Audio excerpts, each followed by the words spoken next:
नमस्कार, आदाब व सत श्री अकाल। मैं हूं सुरेंद्र परिहार और आप देख रहे हैं चैनल 1। जेकेपीएसआई का मसला आप सभी जानते हैं। आए दिन जो है मीडिया के अंदर जो है बातें हो रही है। आज फिर से जो है जेकेपीसीआई के जो एस्पिरेंट्स हैं वो प्रेस क्लब के बाहर जो एकत्रित होकर जो है मीडिया के साथ बातचीत कर रहे हैं। इनसे बातचीत करेंगे आज क्या है इस खास इसमें जो है आज बाइट दे रहे हैं आप। हम पहले तो शुक्रगुजार हैं एलजी साहब के कि उन्होंने हम जितने भी एस्पिरेंट्स थे हमारी बात को संज्ञान लिया और एक हाई लेवल सीनियर आईएएस के अंडर जो है इंक्वायरी बिठाई है। उन्होंने कहा है कि सच की जो है जांच की जाएगी। हमारा उनसे सिर्फ यही अनुरोध है कि देखिए, एग्जामिनेशन से पहले भी ये बात कही गई थी कि निष्पक्ष और ईमानदार एग्जामिनेशन होंगे, लेकिन उसके बाद भी उस पर सवालिया निशान जो है उठाए जा रहे हैं। तो देखिए, कुछ असामाजिक तत्व हर जगह हैं। अगर वो एग्जामिनेशन लीक करवाने में घपला कर सकते हैं तो क्या गारंटी है कि वो जो फेयर इंस्पेक्शन है या निष्पक्ष जांच है उसमें कहीं ना कहीं धांधलेबाजी नहीं होगी। इसलिए हमारा अनुरोध है कि एक इंडिपेंडेंट एजेंसी जिनका इन बच्चों से या जिनका हमारे राज्य से कोई लेना देना हो, सीबीआई हो जाए या कोई रिटायर्ड जज हो जाए, वो आए और इंक्वायरी करें, ताकि जो ग्राउंड लेवल रियलिटी है, हमारे साथी हैं यहाँ खड़े हैं आकिब जी, इनको इवन लाइव थ्रेट्स तक आ रहे हैं अननोन नंबर से, तो कौन है, तो कहाँ रहता है, हम तेरे को देख लेंगे। तो देखिए, चिल्लाता वही है जिसके दिल में चोर हो, धमकी वही। अब हम ईमानदार हैं, मेरे खुद के 94 मार्क्स हैं, हमारे साथी के मोर देन 100 मार्क्स हैं, मेरिट में फॉल कर रहे हैं मोस्ट प्रोबेबली। अगर हम सवालिया निशान उठा रहे हैं, कोई बात है, हम तभी उठा रहे हैं, हमें किसी से कोई पर्सनल क्रश तो है नहीं। और हमें पता है अगर हमने आज स्कोर किया हम कल भी स्कोर कर लेंगे। उसके अलावा हमारे कुछ साथी थे, उन्होंने कल आके सवाल उठाया और हम होते तो कल उनसे, हम उनकी बात से पूरा सहमत रखते हैं। गस्टेड फैमिलीज बता रहे थे, हम सभी चाहते हैं कि जो सच है वो बाहर आए, ठीक है। अगर उनके साथ गलत हो रहा है तो हम कल को आके उनके साथ खड़े होंगे, अगर आज हमारे साथ गलत हो रहा है तो वो हमारे साथ आके खड़े हों। और हमारे एक साथी ने कहा कि 20% सिलेबस सेम था। सर, मैं अभी आपको खड़े खड़े गिनवा सकता हूँ, मोर देन 50% 60% सिलेबस सेम था।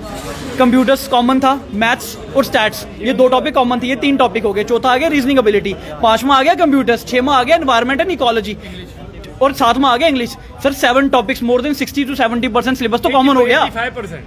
वो कह रहे थे 85% जो है, 85 नहीं कह सकता मैं, बट 70-80% सेम था, क्योंकि अकाउंटेंसी 20 नंबर की थी, 30 नंबर की, वो उस चीज को सेपरेट कर देती है।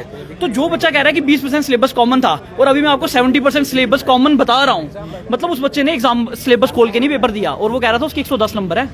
वो खुद मीडिया में आके अपना सच बता के चला गया कि भाई मैंने धांधली की है। जिस बच्चे को ये नहीं पता सिलेबस क्या था, वो बच्चा 110 नंबर ला सकता है। आपने एग्जाम दिया है सर, आपने एग्जाम दिया है, जिसने सिलेबस नहीं देखा वो बच्चा 110 नंबर लाने के क्लेम कर रहा है। तो सरेआम चोर अपने आगे ढिंडोरा पीट रहा है। तो इस पे तो संज्ञान होना चाहिए। सबसे पहले तो उसी साथी से पूछताछ होनी चाहिए कि तेरे को सिलेबस नहीं पता मेरे भाई, आपको ये नहीं पता सिलेबस में सिमिलैरिटी क्या थी, सिलेबस के कंटेंट्स क्या थे, और आप क्लेम करते हो that you are a meritorious student. Merit list तो अभी आई भी नहीं, अभी तो स्कोर कार्ड आया है। तो ये सच सामने आना चाहिए। और हमारे जितने भाई बंधु हैं जो मेरिट में फॉल कर रहे हैं, जो मेरिट में फॉल नहीं भी करेंगे, सबके साथ इंसाफ होना चाहिए। किसी का हक मेहनत की हुई जाया नहीं जानी चाहिए। और ये भी सवाल आ रहा है कि इस तरीके से अगर जो लोग स्कैम करके या इन सब चीज़ों में जो है आकर जो है अगर वो पुलिस में भर्ती हो गए तो आगे फिर भविष्य कैसा होगा, वो फिर वैसे। देखिए, अब ना मैं अब कुछ लोग मेरी बात से एग्री करेंगे, कुछ नहीं करेंगे, बट देखिए हमारे पुलिस के जो साथी हैं वो बहुत मेहनत करते हैं। सर, इतने धूप में मेरा एसी से बाहर निकलने का मन नहीं था, मैं आराम से घर में बैठ के अपना ऑफिस का काम कर सकता था। आज वीकेंड था तो मैं निकला हूँ। मैं कल भी आया था, मैं परसों भी आया था अपना ऑफिस का काम छोड़ के, क्योंकि मुझे पता है नाइंसाफी हुई है। और हमारे पुलिस वाले भाई बंधु, हमारे साथी, हमारे दिल में उनके लिए इज्जत है कि वो दिन रात जाग के, आप रात को 10 बजे निकलोगे ना, नाके पे रुक के से पूछेंगे कहाँ जा रहे हो, कौन हो, क्यों, क्योंकि वो हमारी सिक्योरिटी के लिए बैठे हैं। और कल को एक धांधलेबाज आदमी ऐसी पोजीशन पे, ऐसी पोस्ट पे आएगा तो सर उसने पहले अपना 25 लाख पूरा करना है ना। वो इसको पकड़ेगा, वो मेरे को पकड़ेगा, वो आपको पकड़ेगा, निकाल 1000 रुपया। उसने जैसे जैसे बाय हुक और बाय क्रुक उसने अपना पैसा पूरा करना है। हमारे साथी को सिक्योरिटी थ्रेट्स आए हैं। हमारे जिस साथी ने लिस्ट में झोल पकड़ा है उसके 108 नंबर हैं, 108 नंबर, 2 बार सीडीएस क्लियर कर चुका है वो मेरा साथी।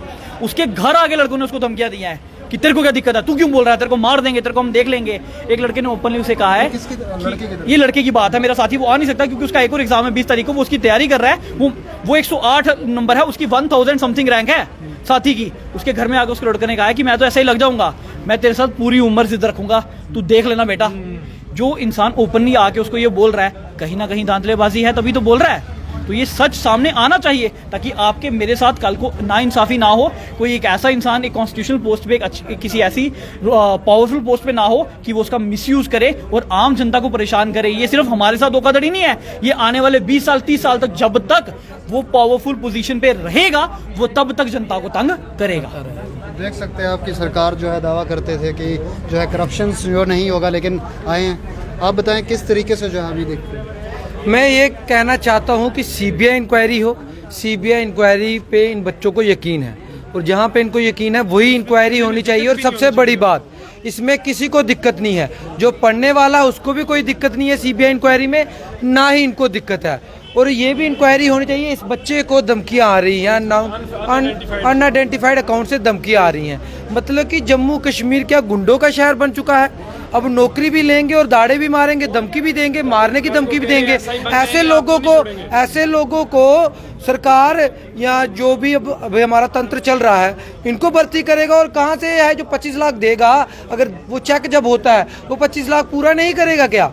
मैं तो ये कहना चाहता हूँ सीबीआई इंक्वायरी हो, एक से जो 1000 है वो सारे पकड़े जाए और उनको आइडेंटिफाई किया जाए, आइडेंटिफाई करके उनके फोटो लगाए जाए और 5 साल के लिए उनको हर सरकारी नौकरी में बैंड कर दिया जाए, वो फॉर्म तक ना भर सके, ताकि आने वाले वक्त में कोई भी बंदा चाहे अमीर से अमीर हो बेईमानी करने की सोच ना सके और पैसा देके पिछले रास्ते से जाने की ना सोचे। ऐसी इंक्वायरी होनी चाहिए और ये इंक्वायरी सिर्फ सीबीआई कर सकती है और हम यही चाहते हैं कि सीबीआई इंक्वायरी हो और सीबीआई इंक्वायरी के बाद जो भी होगा वो इन सब बच्चों को मंजूर है। विदाउट सीबीआई इंक्वायरी इनको कुछ भी मंजूर नहीं है, क्योंकि पहले भी बड़ी इंक्वायरी हुई, निकला क्या? ये अभी एफए जो एग्जाम हुआ उसमें भी हुई, 2 हफ्ते हुए, सब कुछ गुल हो गया, बत्ती गुल।